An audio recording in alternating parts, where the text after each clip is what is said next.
Lideramos el camino de la opinión pública y buscamos que la cultura del debate alcance consensos y soluciones a los problemas de nuestro país.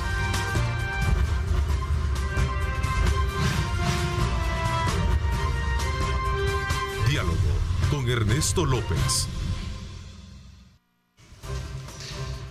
Lunes 25 de enero de 2021. Qué placer enorme saludarles a ustedes. Gracias por estar en sintonía de nuestra programación desde muy tempranas horas de la mañana, informándose con Osvaldo Ruiz y todo el equipo de prensa sobre los acontecimientos que marcan el pulso, no solo a nivel nacional, sino que a nivel internacional. Vamos en esta hora y media, desde luego, a hacer análisis pertinentes del área política, desde la perspectiva de dos representantes del partido Arena y candidatos a diputados en esta campaña electoral. Le doy la más cordial bienvenida al doctor René Portillo Cuadra, quien busca una reelección. Bienvenido, doctor Cuadra.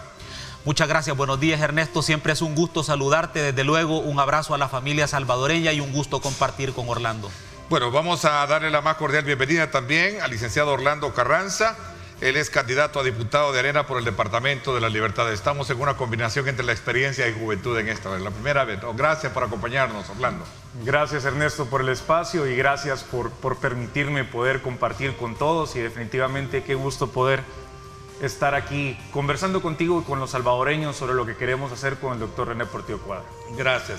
Voy a aprovechar en estos minutos también expresar nuestras más sinceras muestras de condolencia a título personal, a título de Grupo Megavisión, de Roberto Cañas, quien fungió como miembro de la comisión de negociación que llevó a la firma de los acuerdos de paz y que a lo largo de todo este tiempo también fue una persona que ha estado muy atenta a participar en los diferentes programas de televisión y radio que este servidor desarrolla, y dándonos aportes importantes que tienen que ver precisamente con el área económica y, por qué no decirlo, también con el área política. Así es que vaya entonces para justo Roberto Cañas López, a su familia, doña Coralia Paul Cañas, desde luego también nuestra más sincera muestra de condolencia.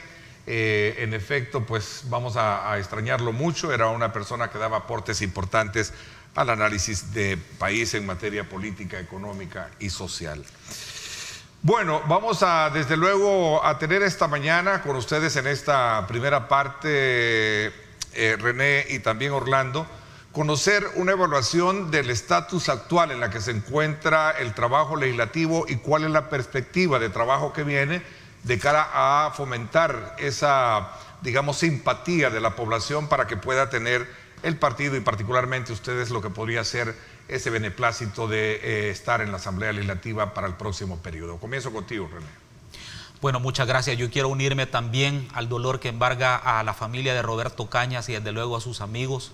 Tuve la oportunidad de trabajar 3 años con Roberto, una persona muy inteligente, dedicada a la educación. Así es que mi más sentido pésame para su familia y mis oraciones.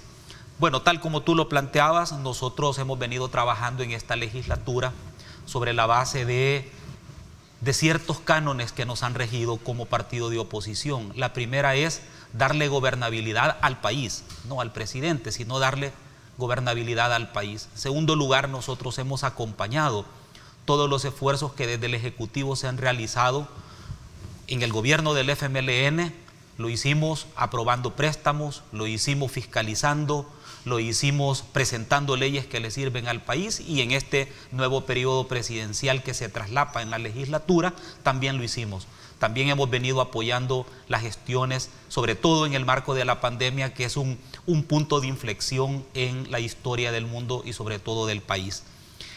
Prácticamente nosotros hemos trabajado como partido de oposición sobre la base de construir, fortalecer el Estado de Derecho, pero sobre todo reconstruir el tejido productivo del país, que ha sido fuertemente golpeado. Esa es la razón por la cual en nuestra plataforma legislativa actual que se compone de 8 puntos, 3 de ellos van encaminados directamente al tema de la reactivación económica. Porque logramos entender, Ernesto, que uno de los 3 temas fundamentales que aqueja a la población salvadoreña es el desempleo, el alto costo de la vida y sobre todo el peligro que existe en nuestro sistema democrático. Entonces, para nosotros es importante apalancar este tema del desempleo y del tema del alto costo de la vida con medidas paliativas que desde las competencias de la Asamblea Legislativa hemos venido haciendo.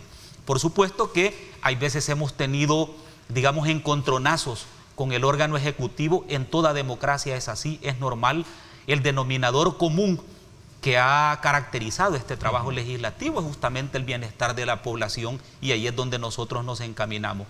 Tenemos claro, Ernesto, pero muy claro, que el pueblo salvadoreño está sufriendo una situación compleja en donde, aparte de esos 3 problemas que ya te mencioné, hay un problema de homicidios y desaparecidos. En el caso de homicidios, de un promedio de 4 homicidios diarios, 5 personas desaparecidas diariamente según el reporte de la Fiscalía. Hemos visto cómo el problema del agua potable sigue golpeando frontalmente las colonias, los barrios y las comunidades del país, y también hemos visto con mucha preocupación que hay un desinterés de parte del órgano ejecutivo de atender adecuadamente el tema de la pandemia. Ok, ahí teníamos una lámina que hablaba sobre el tema de la pobreza como uno de los principales problemas que enfrenta el país, la confrontación del presidente con los diputados y otros ítems como la violencia, la política, políticos, la polarización, entre otros aspectos, que son desde luego aquellos factores que están gravitando alrededor de lo que significa la problemática del país.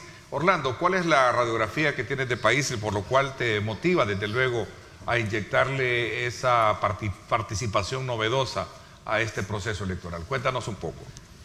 Bueno, Ernesto, realmente lo que estamos viviendo en El Salvador es una situación compleja, y lo que nos puede prevenir en estos 3 años que vienen también nos tiene que tener en atención a temas de empleo, a temas de seguridad, pero principalmente a problemas de abuso de poder, y es lo que estamos puntualmente viendo en este momento. Cuando vemos El Salvador, que es un país con muchos problemas económicos, con gente, estamos hablando de 65 a 70 mil empleos formales perdidos en el 2020. ¿Te puedes imaginar cuánta gente con empleo informal ha perdido también su trabajo? Esta gente necesita comer, esta gente tiene hambre, tiene sus hijos que necesitan poder comer también. Entonces, ¿cómo hace un Estado que está para poder brindarle soluciones a los salvadoreños y soluciones reales? La policía aguanta con todo, y eso es lo que estamos viendo hoy por hoy. Lo que necesitamos son soluciones que vayan de la mano, en donde tanto la Asamblea Legislativa como el gobierno central puedan llevar ese trabajo necesario para que la gente pueda comer. Y si tú ves en la misma encuesta que estás mostrando, la gente ve como la economía uno de los problemas más grandes del país, el desempleo también. ¿Cómo hacemos para que esta situación, que en un 2021 se ve que no va a tener una solución inmediata y al contrario puede ser muy problemática, todos los esfuerzos del gobierno central, de la Asamblea, van enfocados a eso?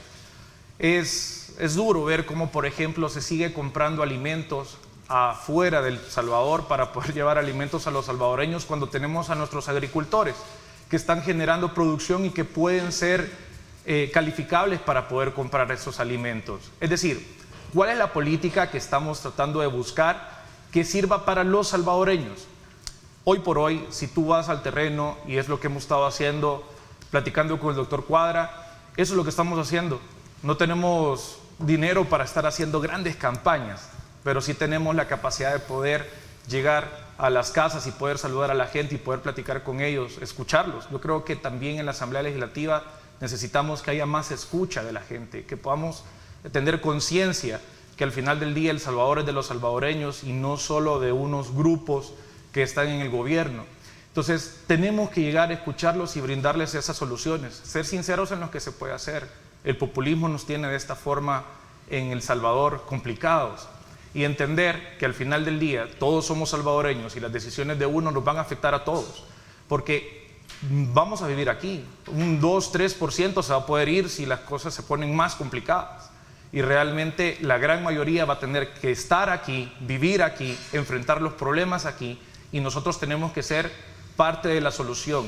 Entonces, esa es la dinámica que me motiva a mí a poder correr por la Asamblea Legislativa, poder luchar por los salvadoreños desde un derrotero distinto. Hoy por hoy he estado 6 años en municipalismo, he podido conocer muy bien qué es lo que está pasando en la comunidad.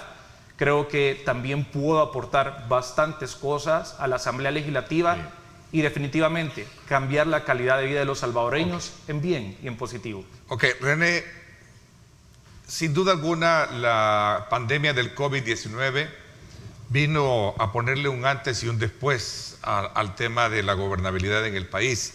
Y lo digo desde el punto de vista que esto llevó a tener este tipo de confrontación entre los poderes de Estado, al grado que el día de ayer, por cierto, el presidente de la Asamblea Legislativa, Mario Ponce, llevó a mandó la publicación de lo que sería la aprobación de la ley del decreto, corrígeme, 7... La ley transitoria contra el COVID. La ley transitoria, pero el decreto tiene un número, perdón el lapsus. Ahí está: Asamblea publicará en Diario Oficial decreto por regulación cerco-sanitario.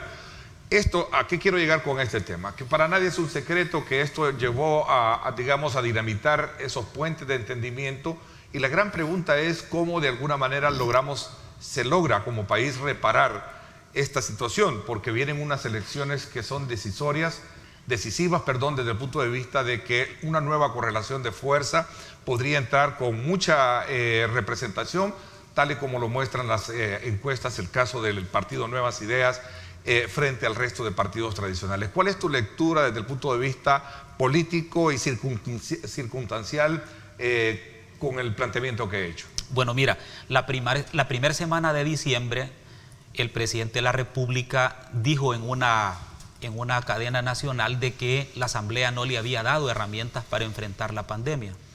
Estaba ya en controversia, es decir, la Sala de lo Constitucional estaba conociendo si esta ley era constitucional o no. Pues bueno, la Sala decidió y dijo: mire, esta ley es constitucional, y le ordena al presidente de la República desde el mes de diciembre que publicara esa ley para que entrara en vigencia inmediatamente. No lo hizo. Lo que significa entonces que era mentira lo que él decía de que no le habían dado herramientas, cuando en sus manos estaba firmar la ley y mandarla a publicar. Pero en un acto realmente, yo creo, un poco de inmadurez política, él no respeta los plazos y realmente dice de que le han quitado facultades. Bueno, la Sala de lo Constitucional ha dado sentencias que han favorecido al Ejecutivo y nosotros las hemos acatado. Ahora da una sentencia donde favorece y dice de que el Legislativo actuó bien, pero a él no le gusta. Entonces, esta ley realmente contiene medidas sanitarias, contiene medidas de apoyo con alimentos, es decir, se le ordena al órgano ejecutivo que en base al dinero que se le aprobó, 7.000 millones de dólares, compre alimentos y los reparta a la población. En esta ley se establece además medidas sanitarias en los centros de trabajo. Se establecen los criterios de cómo debe de impartirse la educación en el país, es decir, con el criterio de no presencial, las medidas de ingreso a los salvadoreños que están en el exterior, la transparencia y la rendición de cuentas, que esa es la parte, digamos, que no le gusta al Ejecutivo, y cómo realizar una campaña de prevención y contención contra el COVID. Entonces, esta ley de manera integral viene a ser una herramienta para el Ministerio de Salud, quien, por cierto, en la ley dice que el ente rector y aplicador de esta ley es el Ministerio de Salud. El presidente dijo en un tuit, me parece, de que se le estaban quitando funciones a la Fuerza Armada. Mira, yo quiero decirte que en base a la Constitución, la Fuerza Armada tiene como misión constitucional el resguardo del territorio, la protección de la soberanía y excepcionalmente contribuir en misiones de paz cuando lo requiere el Ejecutivo a la Asamblea. Entonces, nosotros lo que hemos visto con preocupación no es la participación per se de la Fuerza Armada en tareas contra el COVID. Lo que hemos visto con preocupación es cómo personas con camisas de Nuevas Ideas y con camisas de Gana andan junto con la Fuerza Armada repartiendo los víveres, politizando el trabajo de la Fuerza Armada y desnaturalizándolo. Eso lo hemos visto con preocupación porque la Fuerza Armada es una institución apolítica. Okay. Y ahora con este nuevo ítem que surge en el análisis de estudio que tiene la reforma a la Constitución, donde se toca el tema de la Fuerza Armada, ¿cuál es la lectura, René? Mira, la lectura Sumado a eso que tú estás planteando. Claro, la lectura es simple. Mientras el gobierno está hablando de aumentar el periodo presidencial a 6 años, está hablando del reclutamiento obligatorio o servicio militar obligatorio, y está hablando de este tema del uso político de la Fuerza Armada, que son temas totalmente irrelevantes en función de las grandes necesidades del país. Mientras estas propuestas que el gobierno está haciendo pasan, lo que está ocurriendo allá en las comunidades y en las colonias es que no les cae agua, es que tienen sitiado su lugar y lo siguen renteando y extorsionando. Lo que está ocurriendo es que la gente está comprando su comida al más alto costo sin que nadie regule absolutamente nada. Lo que está pasando con los comerciantes es que en lugar de apoyarlos y comprar sus granos básicos, los agricultores están comprando granos básicos fuera del país. Entonces, como que no se corresponde, como que el gobierno no está entendiendo que las necesidades del país son otras. No estar hablando de reclutamiento ni de uso político de la Fuerza Armada. Si este es el análisis, y esta es una pregunta para los dos, si este es el análisis como lo plantea René, ¿por qué razón en las encuestas electorales que se han publicado aparece muy bien ponderado el presidente de la República en primer lugar y muy bien ponderado en el tema del partido que solo te doy un dato, Orlando. Tienen la palabra los dos. Sí. Correcto, solo te doy un dato. Es que lo que pasa es que todas las encuestas de la UCA y de la UFG no han sido publicadas. Te voy a dar un dato que dice la UFG. La pregunta dice, conteste sí o no. Y la pregunta es, ¿considera usted que es correcto el rumbo del país? El 44% de la población dice que es incorrecto. Mira si publican esa respuesta. De ahí dice, si usted tuviera la oportunidad de abandonar el país, lo que muy bien decía Orlando hace un momento, se fuera del país, el 46% dice que sí. Mira si sacan esa nota. Posteriormente dice, ¿usted considera que ha acertado el presidente de la República en el manejo de la pandemia? El 41% dice que no. Mira si sacan esa noticia. Entonces, como que hay que leer de manera cuidadosa el tema de las encuestas, porque lo que te están vendiendo son las respuestas que a ellos les favorecen, no necesariamente la lectura completa del país. Orlando, a ver, me gustaría escuchar la opinión que tienes precisamente sobre la base de comprender esa situación. Si por un lado estás viendo, de acuerdo a lectura como la que nos planteaba el doctor Portillo Cuadra, situaciones que no cuadran, valgan la redundancia, perdón, y no es en alusión un poco, que no cuadran un poco con esa realidad que se vive hoy en día. ¿Por qué razón en las encuestas electorales el presidente de la República tiene una muy buena ponderación de la población y también su partido, en este caso Nuevas Ideas? Mira, no podemos negar que es un fenómeno y ha sabido utilizar todo el dinero y los recursos necesarios para poder mantener ese fenómeno. Ahora, eso también tiene que ver en cómo se hacen las encuestas, que al día de hoy, si tú podés recordarte hace poco, Joe Biden en los Estados Unidos iba a arrasar a Donald Trump, sí gana, pero gana por un porcentaje muy pequeño. Las encuestas hoy por hoy han cambiado, eso te lo digo por conocimiento de causa, y aparte de eso tenés que entender cuál es el mood o la sensación que tienen los salvadoreños con respecto a lo que está pasando. Hay datos que no te coinciden a la hora de poder valorar cómo es que van a salir la correlación de la Asamblea Legislativa por cosas tan simples. Hay 8 departamentos en donde se tienen 3 diputados por cada uno de ellos. San Salvador, que es donde va el doctor Portillo Cuadra, tiene 24. En La Libertad, donde estoy corriendo yo, somos 10. Es decir, que el voto de alguien en San Salvador no tiene el mismo peso que el voto de alguien en Morazán, por darte un dato simple. Cuando tú haces una estadística lineal pensando en que todo vale igual, entonces ahí puedes cometer errores. Y hay que tomar claro algo. Lo único cierto en la política es lo que ya pasó. Las elecciones no han pasado todavía y cada día nosotros seguimos teniendo más acercamientos, más aprobación de la gente, y estoy seguro que vamos a tener una asamblea que nos permita el equilibrio necesario. De hecho, el mismo presidente Bukele lo dice. Ahí pueden buscar un video en Twitter, Facebook, en donde él mismo dice que lo único que ha traído que un partido político tenga la mayoría supeditada al presidente, lo único que ha traído es corrupción, ha traído robo, saqueo del Estado. Esas son palabras de él, lo pueden buscar en internet. Esas son palabras del presidente. Si el presidente tiene la mayoría en la asamblea, lo único que ha recibido El Salvador históricamente son saqueos del Estado. Palabras de Nayib Bukele. Entonces, ¿qué es lo que nosotros tenemos que hacer al final del día? ¿Y qué es lo que nosotros tenemos que preocuparnos? Que el dinero de los salvadoreños llegue a los salvadoreños. Es tan fácil como eso. Si no hay mucha ciencia detrás de esto. ¿Qué es lo que tenemos que plantearle a los salvadoreños? Propuestas que nos ayuden a salir de la condición en la que estamos.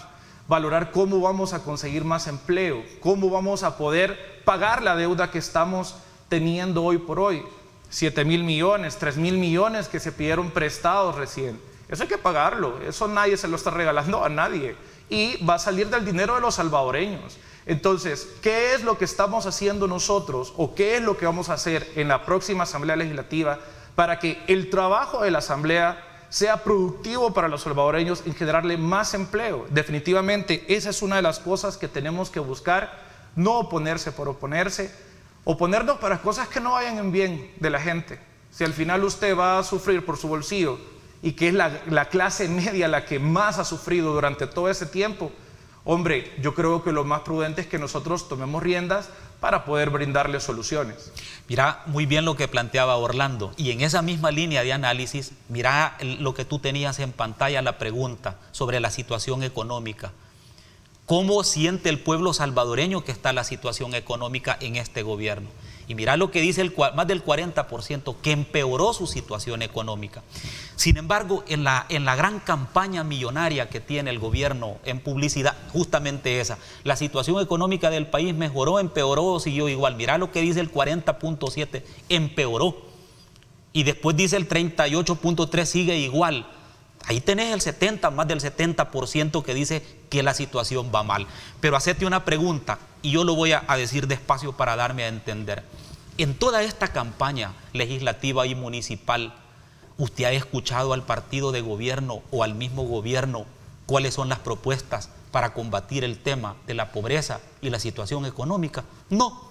Lo que usted ha escuchado es una campaña millonaria de odio, de división, de descalificación, de difamación en contra de los partidos de oposición. Pero una tan sola propuesta no la he escuchado.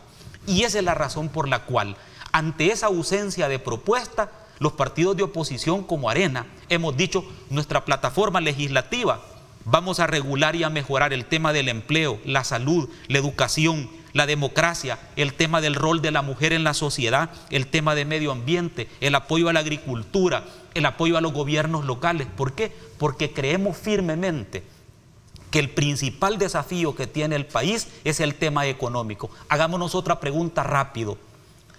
Para que un país emergente o un país en vías de desarrollo como el nuestro salga de la pobreza, necesita una apuesta estratégica en el tema económico. ¿Cuál es la apuesta estratégica de este gobierno? Ninguna, no hay, nunca la han dicho.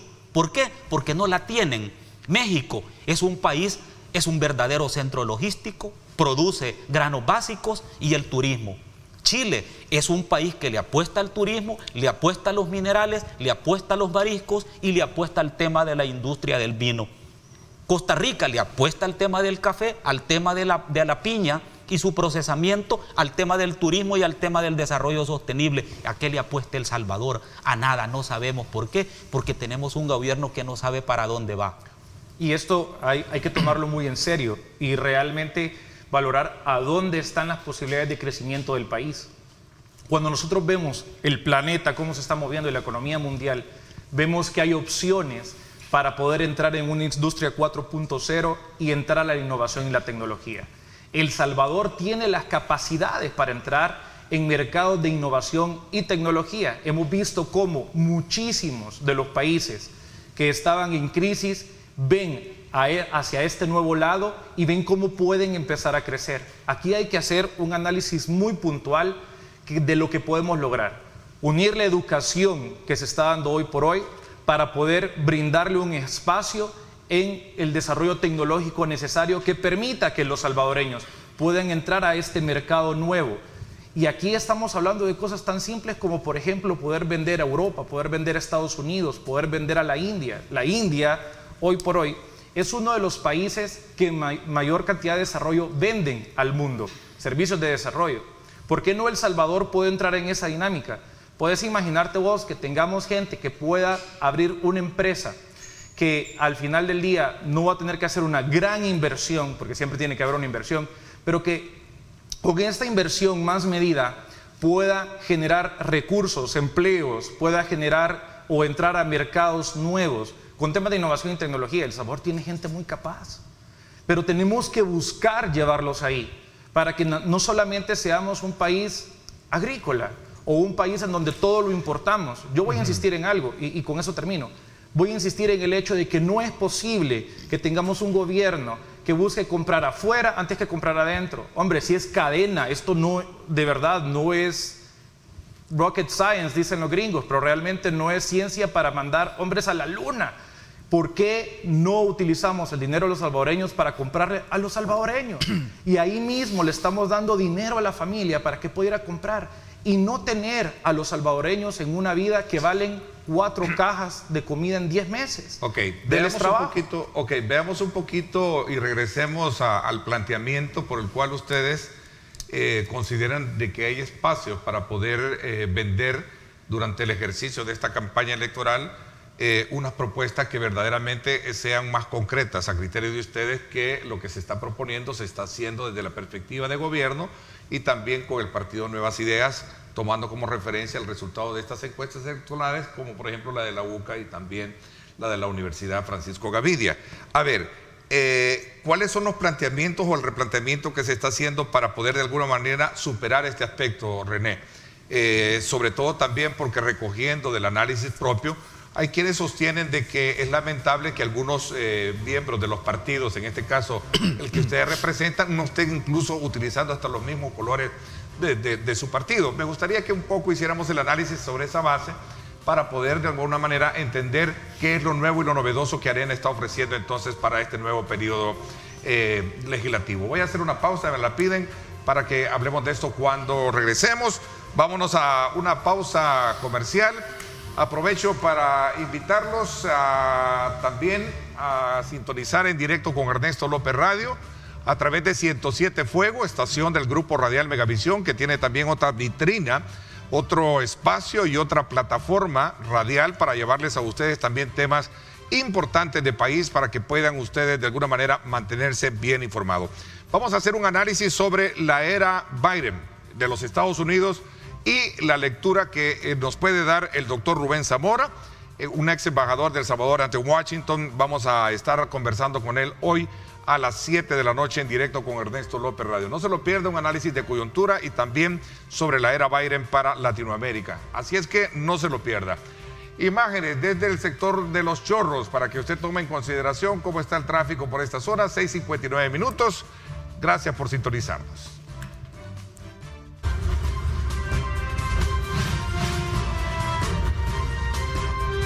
Diálogo con Ernesto López.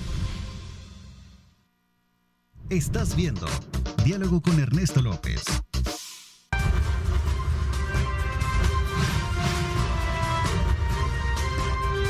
Diálogo con Ernesto López.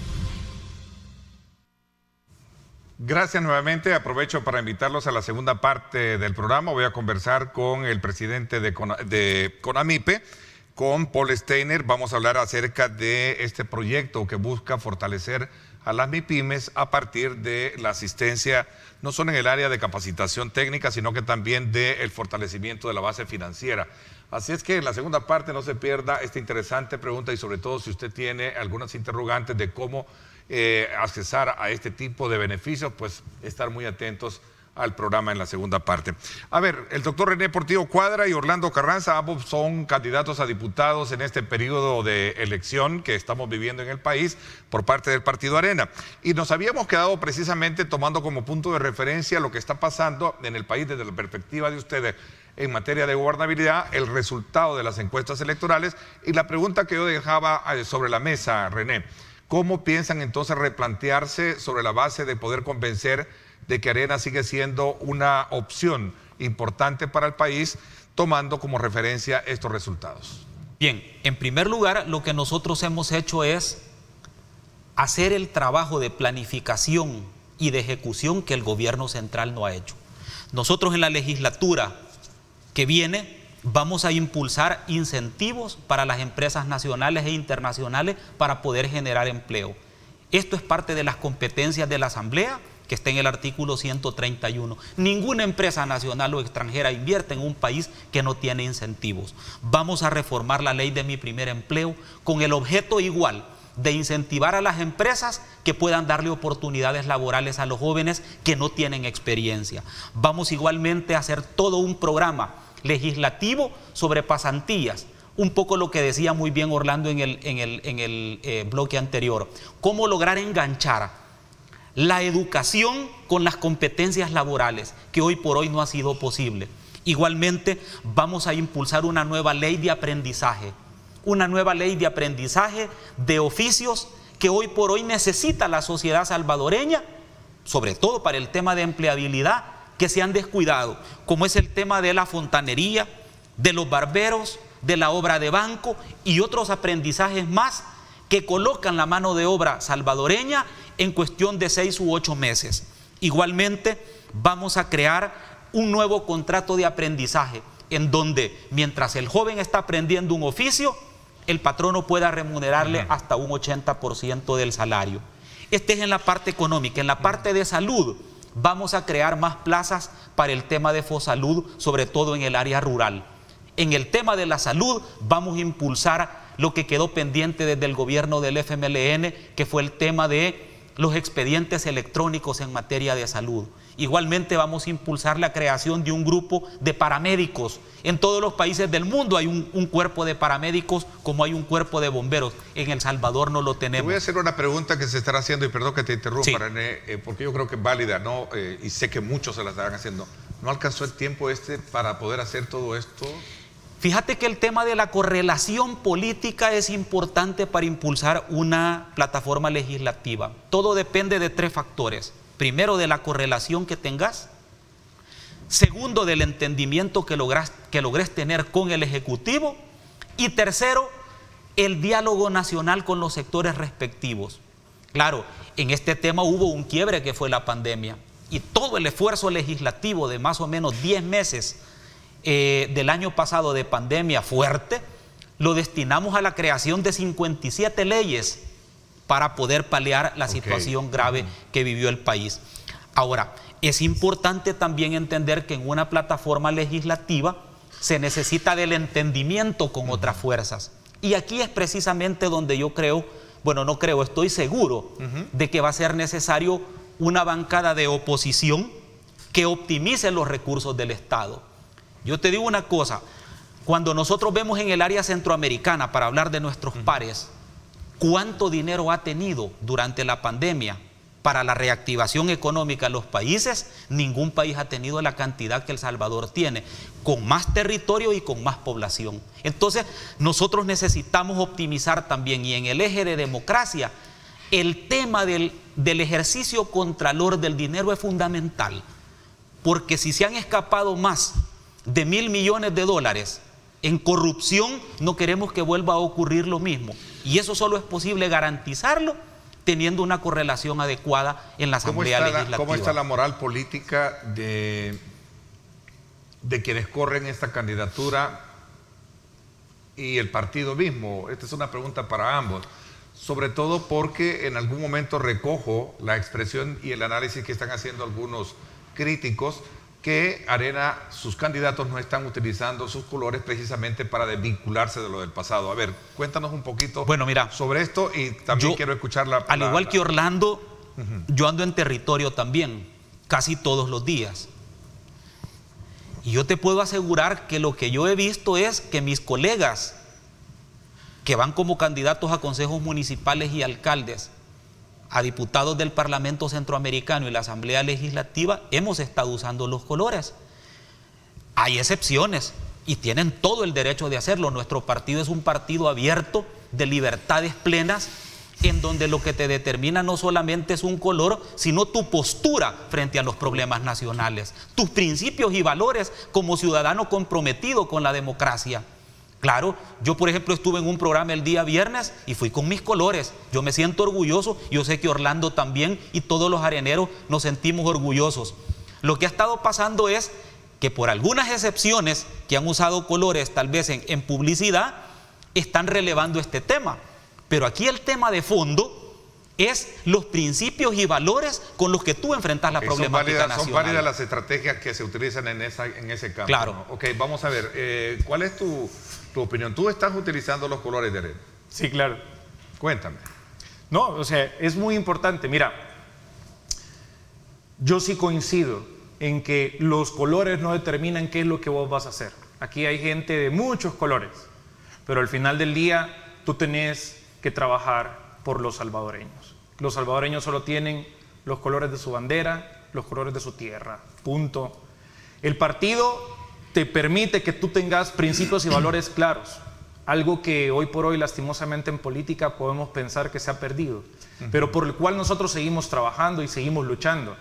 Los colores no te determinan, el partido político no te determinan directamente qué es lo que vos vas a hacer en el futuro. O sea, yo sí creo que tus principios y tus... Perdón, ¿es asunto de estrategia entonces o es con el propósito de hacer olvidar los errores del pasado? Realmente, ¿qué es lo que estás vendiendo hoy al candidato?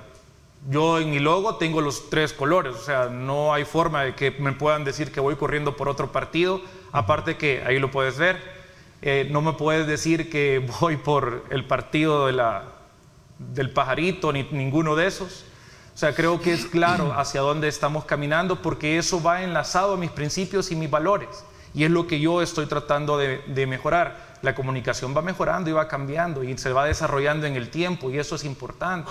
Nosotros no podemos quedarnos en que la forma de hacer política es única. Perdónenme, estamos en 2021 ya y necesitamos llegar a la gente con lo que le importa en realidad. ¿Qué le estamos ofreciendo a los salvadoreños para resolverles sus problemas? ¿Cómo es que nos vamos a poder enlazar y sentar en una mesa en donde vas a tener 84 personas, unas que creen de la misma forma que vos cómo se debe de hacer política y otras que muy probablemente no van a estar de acuerdo? Lo que vas a poner ahí son soluciones y una discusión sana para poder llevar esa solución en conjunto, porque no hay verdades absolutas. Nadie tiene la verdad absoluta. Todos tenemos la posibilidad de poder aportar para que la solución vaya más enfocada a la realidad, porque Orlando, todos tenemos conocimientos que pueden Orlando, llegar.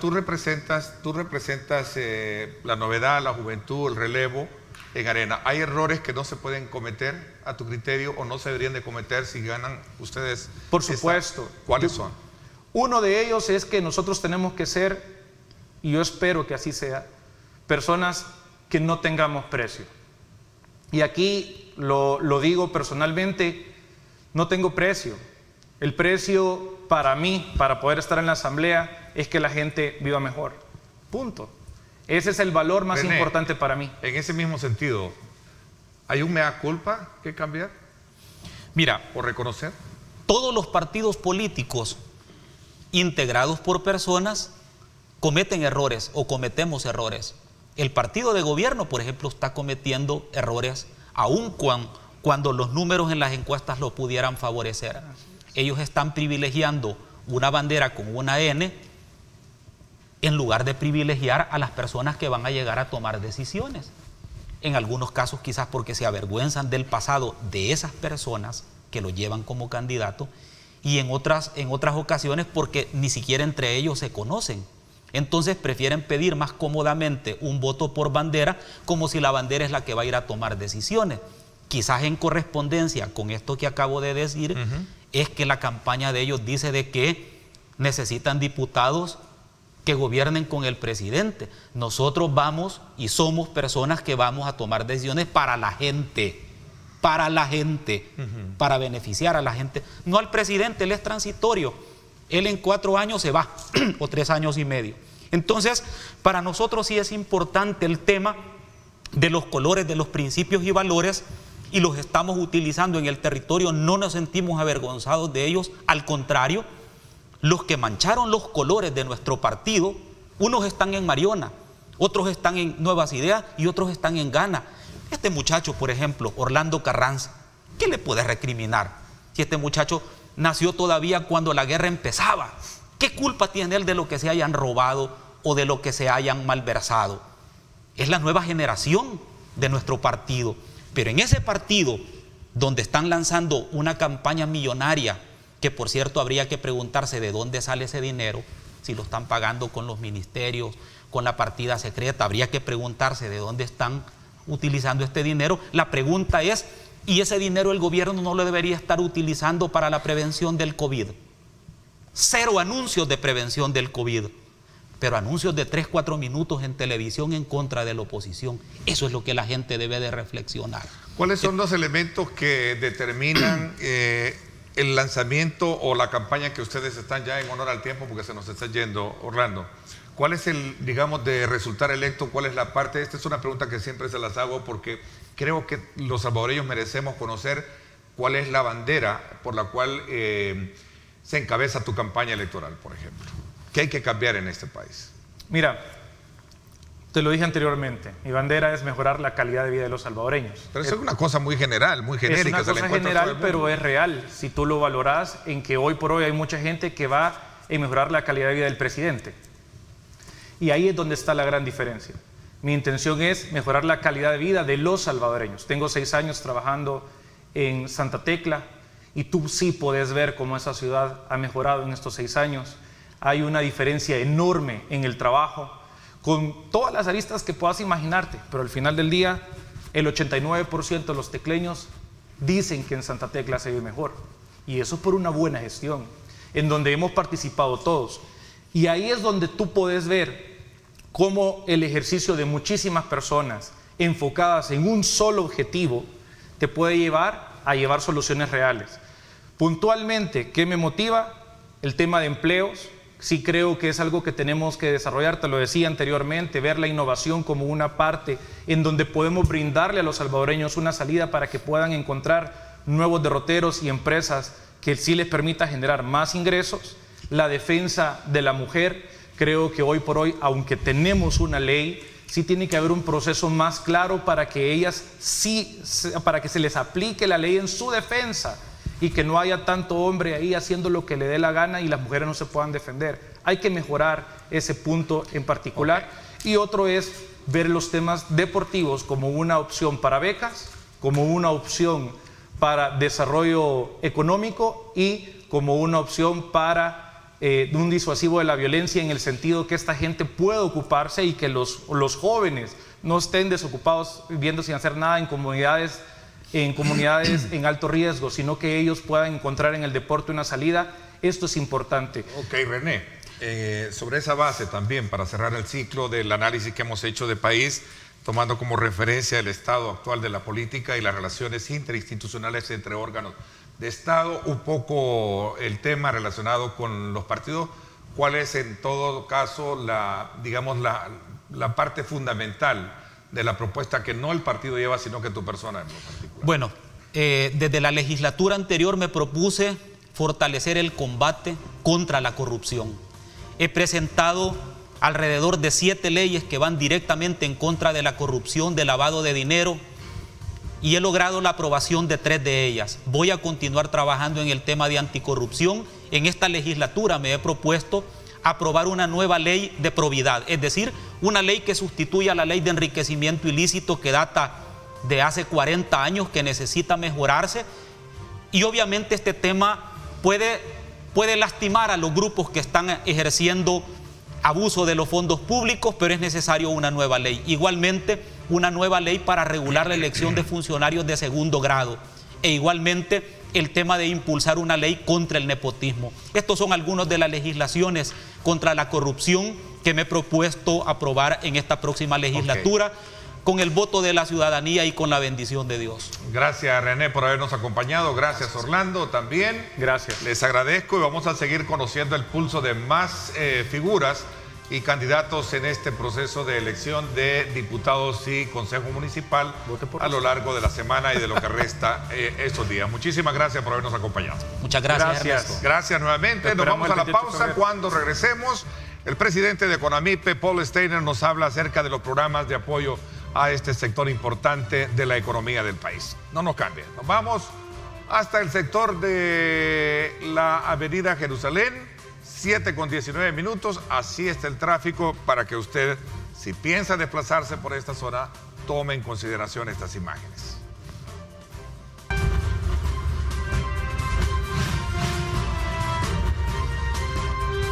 Diálogo con Ernesto López. Estás viendo Diálogo con Ernesto López.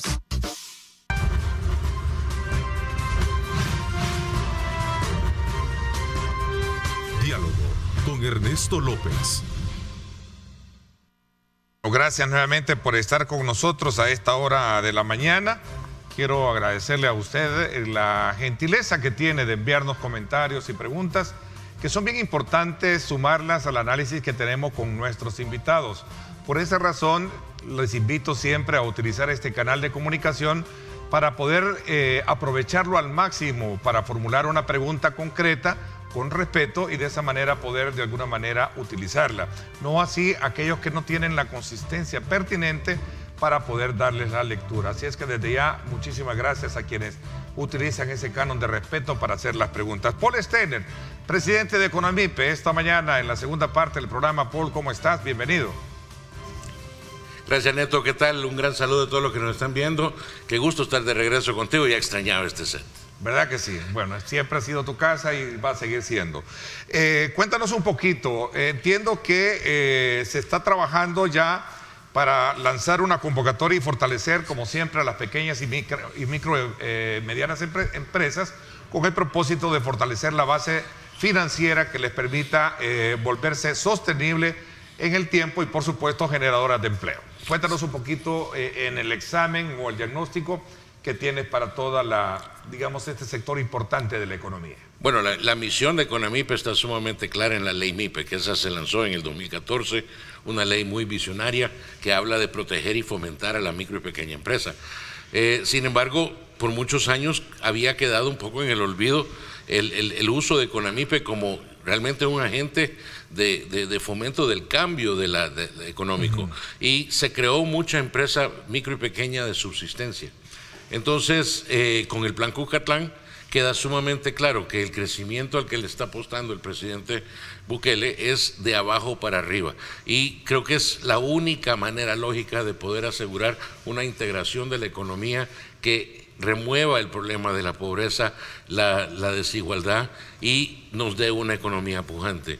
Entonces, durante el último año y medio hubiéramos comenzado un poco antes si no nos hubiera golpeado el COVID y nos quitó mucho del trabajo presencial que podíamos hacer, pero se hizo muchísimo a nivel virtual. Tengo unos proyectos que culminaron el final del año pasado, que fueron casi totalmente virtuales, pero que culminaron en unos proyectos muy bonitos. Te doy un ejemplo, la primer cosecha de empresas de producción tecnológica. ¿Te recuerdas el hackathon que hicimos en el primer mes de cuarentena? Sí. Pues ese culminó al final del año, comenzó con 1.500 personas involucradas, más unos 300, 400 mentores alrededor del mundo, y terminó con creo que 15 empresas montadas y andando que recibieron capital para acelerar.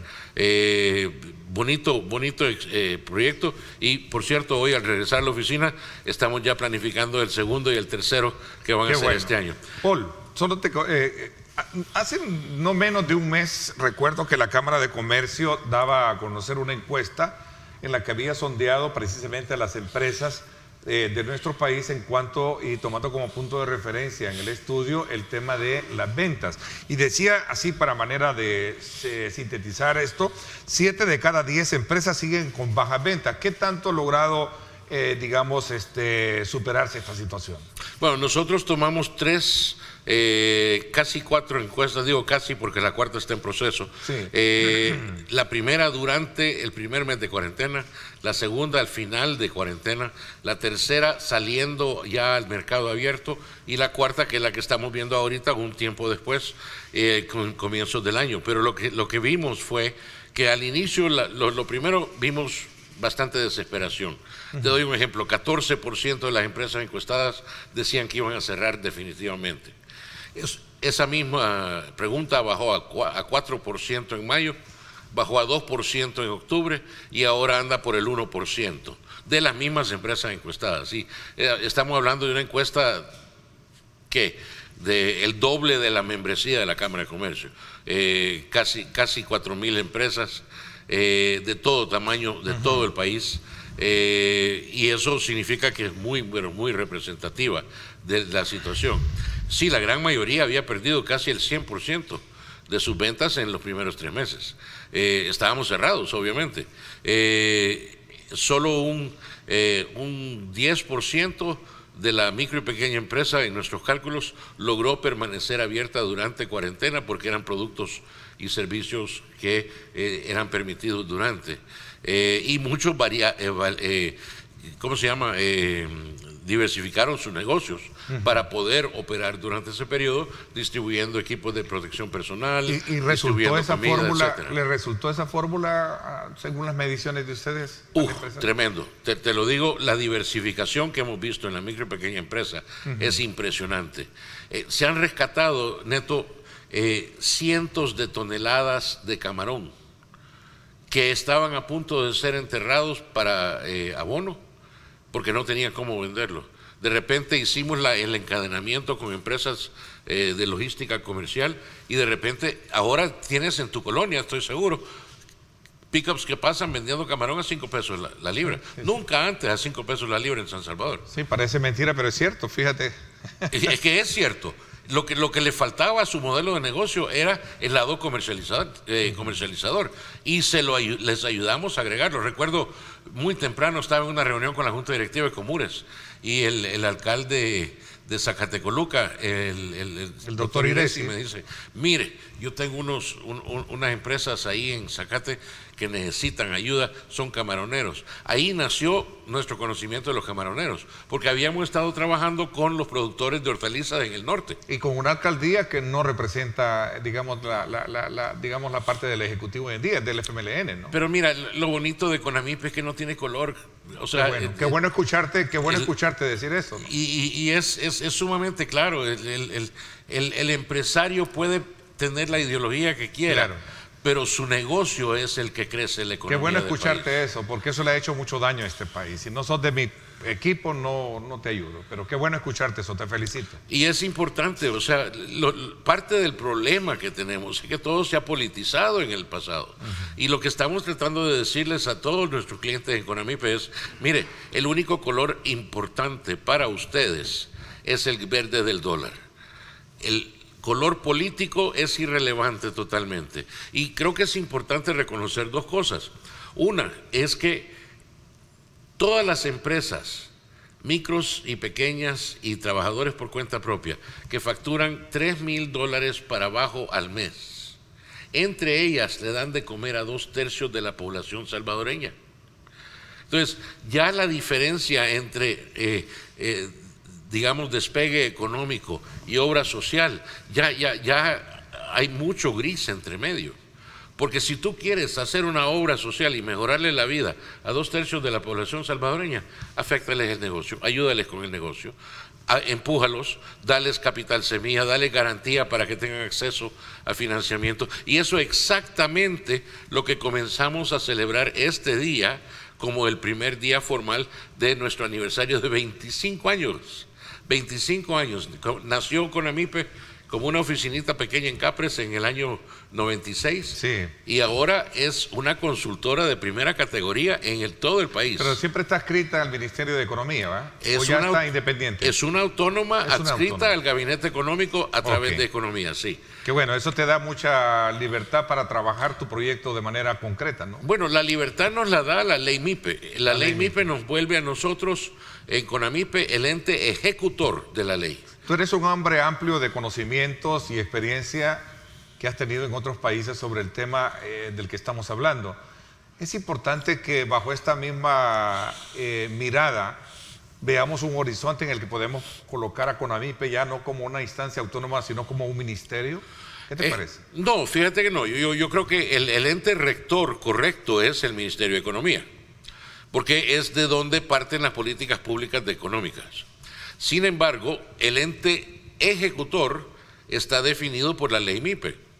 Eventualmente, ahorita CONAMIPE está interviniendo en el mercado, metiendo sus manos a ayudar a levantar la economía y especialmente a transformar la economía de abajo. Y eso va a parar en algún momento. No sé si yo voy a estar vivo cuando eso suceda, pero sí, eso va a cambiar en algún momento. Está cipote. Yo creo que sí. Las empresas van a crecer, las micro y pequeñas empresas ya van a estar siendo atendidas por el mercado y no por CONAMIPE. En ese momento CONAMIPE debe retirar la mano y volverse el ente regulador que protege que la ley MIPE se está implementando. Pero no lo veo como algo que compita con el Ministerio de Economía o el Ministerio de Hacienda. Creo que si algo, tenemos que trabajar de la mano. Tenemos que ser socios en esto. Hay una política de apoyo que me parece que es bien interesante hilvanar con lo que tú estás diciendo o concatenarlo. Es el papel que está haciendo de apoyo a sectores informales, a sectores importantes, por parte de Bandesal, por ejemplo. Totalmente. Bueno, Bandesal es el banco. Es el banco con el cual tú canalizas. Pero mira todos los aristas. CONAMIPE tiene un director en el Consejo del Banco. Economía tiene un director en el Consejo del Banco. El diseño de los préstamos incluyó a CONAMIPE. Por ejemplo, ¿te recuerdas cuando lo lanzó el presidente? El plan C, si usted no tenía préstamo, usted era informal, no tenía trayectoria crediticia, con solo que tenga el registro MIPE usted puede acceder a un préstamo. Entonces, CONAMIPE siempre ha sido clave en ese proyecto como la última alternativa para acceder a los préstamos. Y mira qué interesante, se fueron ya los 100 millones que estuvieron asignados y ya están hablando de meterle otros 50 millones de lo que sobró del subsidio a planilla. ¿Eso qué te demuestra? El poder de la micro y pequeña empresa informal. Ahora, lo que tenemos que hacer es ayudarles a crecer, ayudarles a usar ese dinero bien, pero también ayudarle a un gran montón más, porque si bien es cierto, se han prestado 100 millones, pero solo son 18,000 empresas. Si tú te pones a pensar, son 317,000 empresas que el BCR encontró en el 2017, que con todo respeto creo que es muy, pero muy conservador el número. Si le agregamos a eso los 940,000 trabajadores por cuenta propia que identifica el Digestic en su encuesta de hogares y propósitos múltiples, estamos hablando de 1.2 millones de salvadoreños, que son micros y pequeños. 1.2 millones de salvadoreños. Eso ya es un serio número y hay que atenderlo bien. Y esa es una de las ventajas. Este año siento que se nos está confiando en CONAMIPE por primera vez dinero público para comenzar a operar el fomento como una agencia de fomento de la MIPE. Ok, me vas a contar esto cuando regresemos después de la pausa, no sin antes. ¿Qué pasó en diciembre? Hubo un reclamo de trabajadores. ¿Cómo está la relación con los trabajadores de CONAMIPE en cuanto a abusos, según ellos, y amenazas de despido? Bueno, amenazas de despido siempre hay, reclamos de eso, pero nunca se despide a nadie. Al contrario, estamos reclutando personas, pero te lo cuento al retorno de la pausa. Ok, vamos a la pausa. Gracias a usted por estar con nosotros a esta hora, son las 7:35. Gracias por estar enviándonos sus preguntas a nuestras cuentas en redes sociales y las preguntas las vamos a formular precisamente en torno a los mecanismos y el acceso que debe de tener cualquier empresario para poder optar a los beneficios de CONAMIPE. Interesante pregunta, voy a trasladarla cuando regresemos.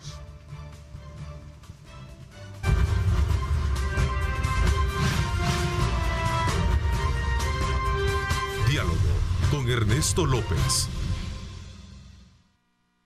Estás viendo Diálogo con Ernesto López.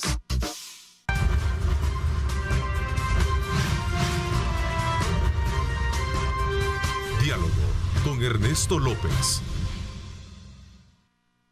Bueno, gracias nuevamente por estar con nosotros. Te dejé planteada una pregunta y luego que nos dieras en amplitud el tema relacionado con el fortalecimiento de esa nueva visión estratégica que se lleva para el presente año, Paul. Bueno, déjame darle vuelta porque creo que van de la mano.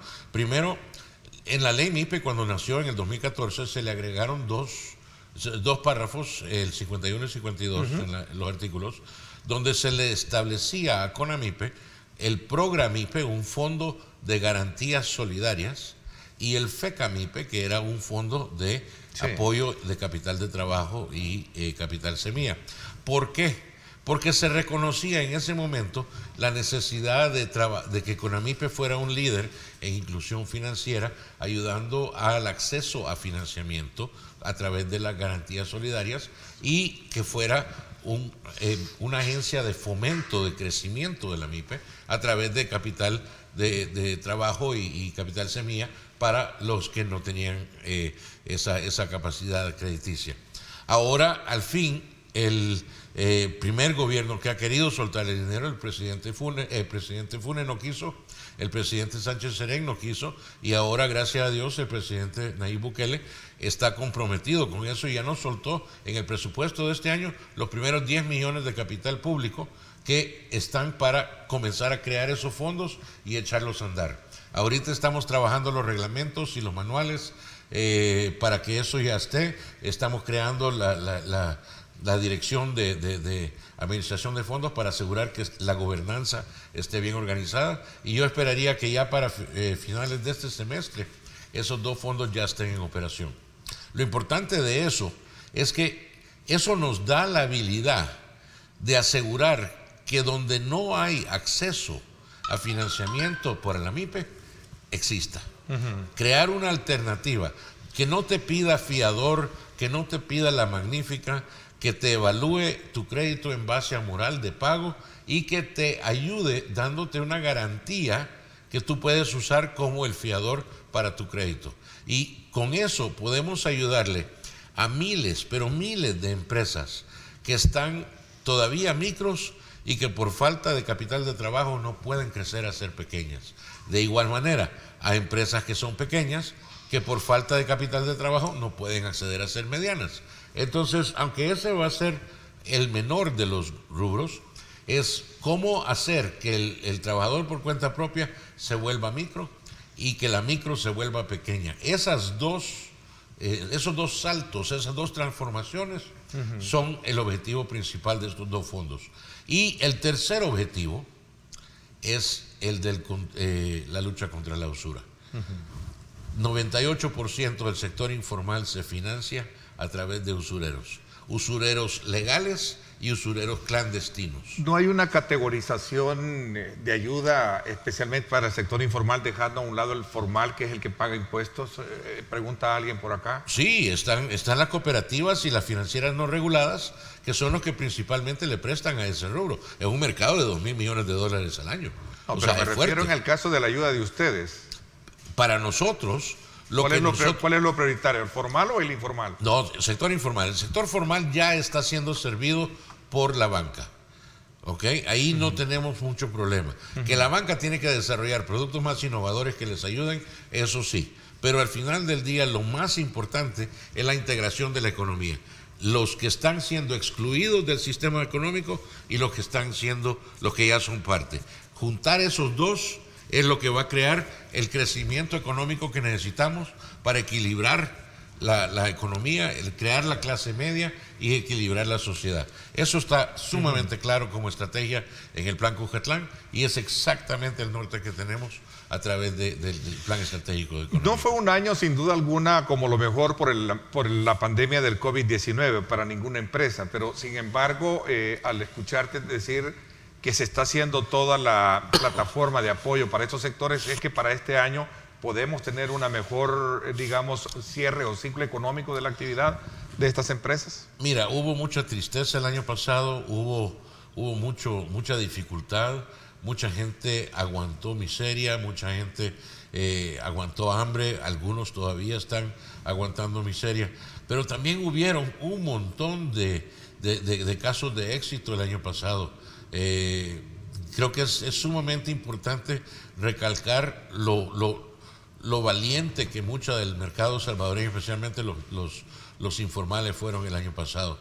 Cero infraestructura de apoyo y de repente ¡pum! Ahí estaban, ya diversificándose, llenando vacíos en la economía, ayudando. Bueno, la única tela resistente al COVID la encontró una empresa MIPE, cliente de Conamipe, se volvió representante y ahora está produciendo gabacha y todo tipo de cosas solo con esa tela.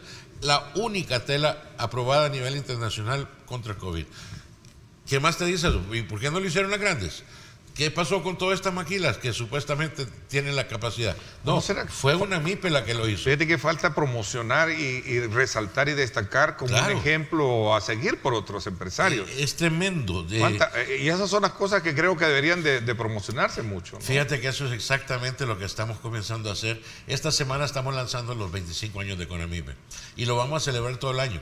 Lo vamos a celebrar con casos de éxito de cada año de Conamipe. Fíjate que nos encontramos en los archivos el plan estratégico de 1997 y ya estamos regresando a todos los archivos anteriores, pero estamos buscando a los clientes de cada uno de esos años, porque los clientes del 96 y 97 son las medianas de hoy. Porque serían símbolos o modelos de la famosa frase gringa de Yes, we can, que sí se puede. Exacto. Bueno, aquí tienes un ejemplo. Para otro, ¿no? Aquí tienes un ejemplo. ¿Sí? Esto es parte del grupo Quality Grains. Y eso creció, don Samuel creció de cero. Él fue microempresario cuando comenzó. Y esta empresa ha crecido y ahora es una de las grandes empresas de El Salvador por el trabajo que su microempresario ha hecho. Ahora, mi respeto a don Samuel, pero como él tenemos que tener un gran montón más. Y esa es la labor de Conamipe, impulsar a los chiquitos, a los más chiquitos, para que crezcan rápido. Y este año tenemos varios proyectos de incubación, varios proyectos de aceleración. Bueno, tenemos uno que se está viendo ahorita. Me van a disculpar por mencionar el nombre, pero yo creo que hay que aplaudir a los exitosos. Tenemos esta empresa Hugo. Ellos fueron hace 2 años una incubación salvadoreña. El año pasado fueron una aceleración por parte de Google. Google Accelerators, que es un servicio de Google para el mercado con quien estamos nosotros relacionados también. Ellos le apoyaron a Google para darle un nivel de aceleración para entrar al mercado. Y, perdón, hace 3 años ya, porque ya se me olvida que ya pasamos a 21. Pero el año pasado, cuando se llamaron a la gente a pararse y a asistir en la emergencia, ahí estaba Hugo, una empresa 100% salvadoreña que estuvo lista para proceder. Y como ellos hay un gran montón más. Del hackathon que hicimos en abril del año pasado, 60 proyectos nacieron. No todos ganaron, solo creo que eran como 18 que ganaron al final. Pero todavía están muchos de esos todavía operando. Mira, ¿qué tanta? Porque le escuchaba decir anteriormente a quienes nos acompañaban acá, y lo he escuchado en su momento decir a otros actores de la vida política, que muchos productores locales, pequeños empresarios, pequeños agricultores se están viendo afectados porque no se les está comprando a ellos y el gobierno está comprando más afuera. ¿Qué piensas al respecto? No, eso lo usan para criticar el hecho de que el presidente compró varios de los granos masivos para las canastas del exterior. Pero, o sea, es una excusa. Si tú comienzas a ver la cantidad de ventas de muchos de los productores de granos, de productores de hortalizas, de frutas, etcétera, en la zona norte, sus ventas han crecido dramáticamente. ¿Por qué? Por los encadenamientos que se han estado haciendo, ayudándoles con eso. Ahora, el legado de no haberlos desarrollado en el lado logístico comercial, ahí está, sí, y eso se lo pueden acreditar los gobiernos anteriores, porque así los dejaron. Los acostumbraron a venderle la tiendona al picachero que llegaba a pagarles una miseria por la cosecha, pero como era lo único que le tenían ofertado y ahí estaba el dinero enfrente, lo aceptaban. Y eso mantenía a los productores básicamente de subsidio. Eso es exactamente lo que el CONAMIPE de hoy está tratando de resolver. Cambiar, transformar a una micro y pequeña empresa dedicada al subsidio previamente, a que sea una micro y pequeña empresa dedicada a la acumulación y la creación de riqueza. Porque eso es lo que crea la clase media. Entonces, ¿es más un ataque político? Es lo único que equilibra la economía. Es más un ataque político y no es cierto. Mira, es que desafortunadamente con el tema de... me hubiera encantado que el presidente hubiera comprado todos esos granos a los productores salvadoreños. Pero el problema es que la gran mayoría no tienen esa capacidad. ¿Por qué? Porque se han decimado en la agricultura en los últimos 30 años. Otra cosa que estamos comenzando a fomentar, el hecho de que los agricultores estén comenzando a crecer y comenzando a desarrollar más tierras. Son más de 400,000 manzanas ociosas que nos han dejado. Estamos trabajando muy de cerca con el ministro Arneker del MAG, entre CONAMIPE y el MAG y la FAO. Estamos tratando de apoyar mucho el lado de asociatividad, el lado cooperativismo, para revivir muchas de estas cooperativas y que ya no sean dedicadas a su propia milpa, sino que realmente produzcan. Ok, ¿cuál es la expectativa que tienes tú con relación a este año que arranca precisamente con un tema electoral? Sé que no estás ajeno a un análisis de esa naturaleza, porque tú sabes que la economía y la política son altamente vinculantes, ¿no? Van de la mano, Van de la mano. Voy a hablar de esto cuando regresemos para conocer tu opinión. Me voy a una pausa, son las 7:49. Gracias por sintonizarnos. Por cierto, Julio Valdivieso, hoy a las 8 de la noche, Pulso Ciudadano tiene como invitadas a las diputadas Yancy Urbina, candidatas por el FMLN a reelección, también Carla Hernández por el partido Arena. No se pierda el análisis de ello en una evaluación sobre los temas legislativos hoy lunes a las 8 de la noche, Pulso Ciudadano con Julio Valdivieso por Canal 19. No se lo pierda.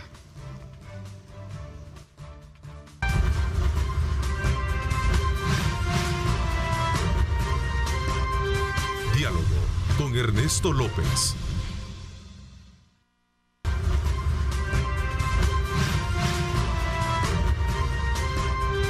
Diálogo con Ernesto López. Bueno, gracias nuevamente por estar con nosotros. Vamos a aprovechar estos últimos minutos para seguir conversando con el presidente de CONAMIPO, Paul Steiner, con quien hemos hecho un repaso sobre el estado en el cual ha cerrado su ciclo económico los micro y medianos empresarios y por supuesto las expectativas que hay de cara a este otro ciclo económico que corresponde al 2021. Pero también hay un factor bien importante que me gustaría, bajo esa mirada que tú tienes, ver ese horizonte que puede esperarle al país con esta nueva elección de alcaldes y diputados que tenemos para los próximos días, Paul. Bueno, primero, uno de los impactos más grandes de elecciones es en el comercio. Y eso baja mucho el IVAE y baja mucho el número de transacciones. Como estamos saliendo de cuarentena, estamos saliendo de una apertura, ya eso va en crecimiento. Y es interesante que yo no estoy viendo mucho golpeo que se le pueda atribuir a la política electoral a el crecimiento de regreso de la economía. Por lo menos en los números que yo he visto, no veo un impacto de la política. Eso es buenísimas noticias. La otra buena noticia es que es al inicio del año y no al final, porque nos da chance de sacarlo del camino y por lo menos dedicarle 3/4 del año a lo que es manejar el país de una manera que nos permita concentrarnos en crecer la economía e integrar la economía. Entonces, yo creo que El proceso electoral que vamos a ver en febrero es continuación del proceso electoral que vimos comenzar en febrero del año pasado, el año antepasado.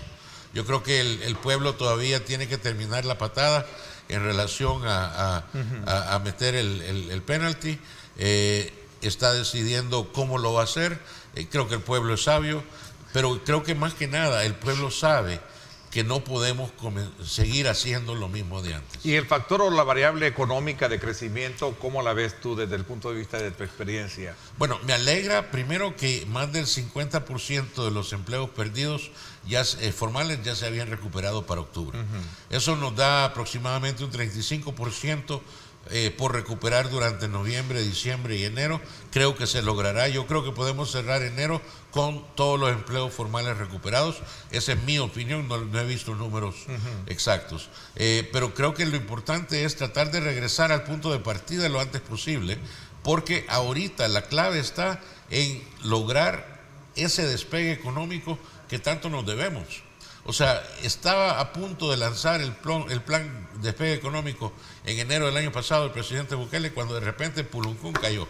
Una nueva ola pandémica podría de alguna manera llevar a tomar medidas drásticas, piensan algunos.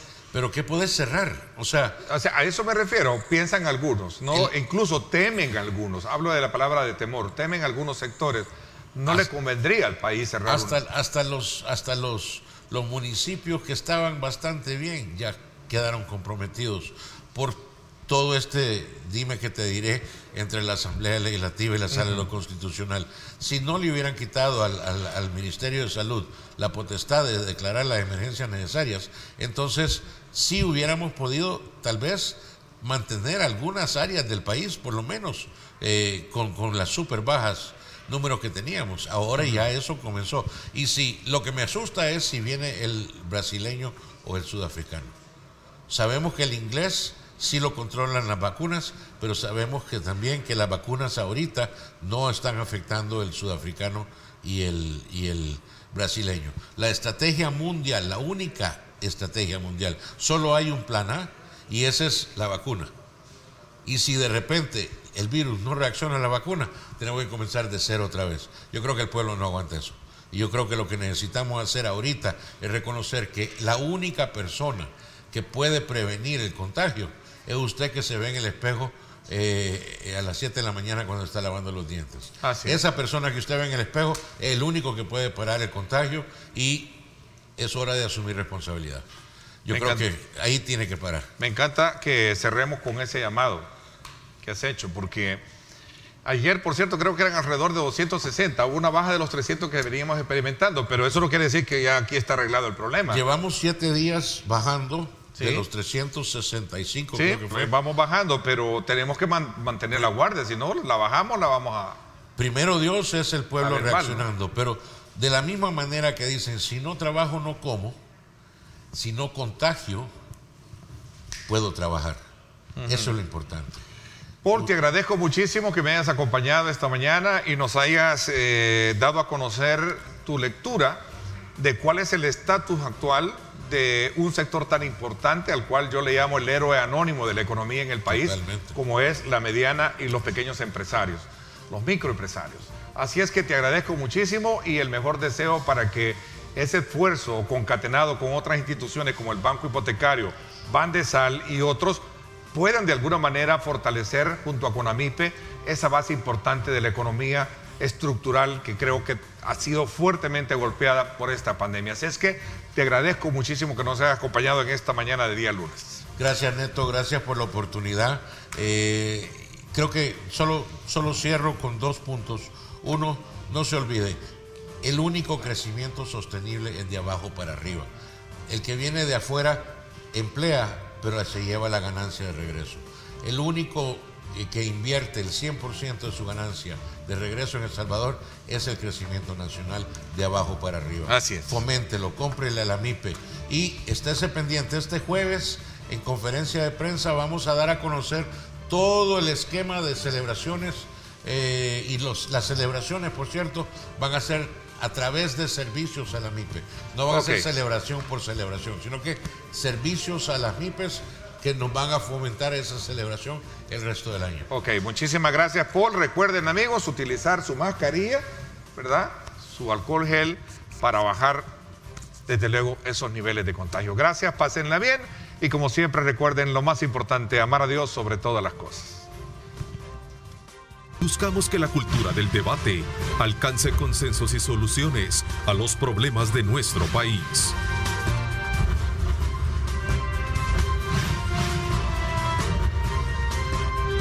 Diálogo con Ernesto López.